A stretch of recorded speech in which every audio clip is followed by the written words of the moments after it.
Have you ever loved something or someone so much that without realizing it, you started hurting yourself?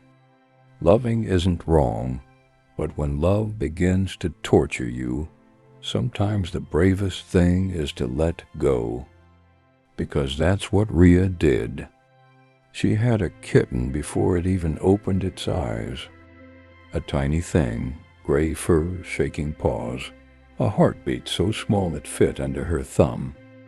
She fed it with a dropper, kept it warm in old scarves, stayed up at night just to make sure it was breathing. When it learned to walk, it followed her everywhere. When it learned to sleep, it curled against her chest. People said, "You saved its life." She smiled. What she didn't know was it would slowly take something from hers. At first it was nothing. Sneezing, itchy eyes, a tight chest in the morning. Doctors called it mild. She called it worth it. She bought air filters, changed sheets every day, took medicine before bed, opened windows in winter. The kitten grew. So did the symptoms. Rashes along her arms, wheezing in the dark, headaches that stayed for days. Friends told her, "You should give it to someone else."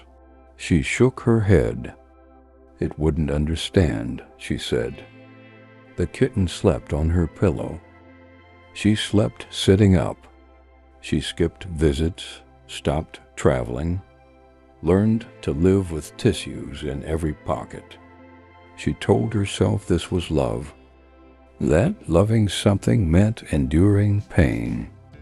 Until one night, she woke up gasping, floor cold under her knees, heart racing, hands shaking as she searched for her inhaler. The kitten watched from the bed, confused, small, trusting. That was the moment she understood. Love that destroys you is not devotion. It's neglect, pointed inward. The next morning she cried into its fur, called a shelter, then canceled, then called again, found a woman with a garden, kids who had been begging for a pet, sunlight in every room. She packed the kitten's toys, its blanket, the bowl with the chipped edge, held it longer than she ever had before. When she let go, it didn't look back. That hurt more than she expected, and somehow less than she feared. Weeks later she could breathe, sleep flat, laugh without coughing, open windows for joy, not survival. Sometimes she still reached for something that wasn't there, but she had learned something quiet. Choosing yourself doesn't mean you loved less. It means you finally loved responsibly. Loving yourself isn't a choice, it's a responsibility.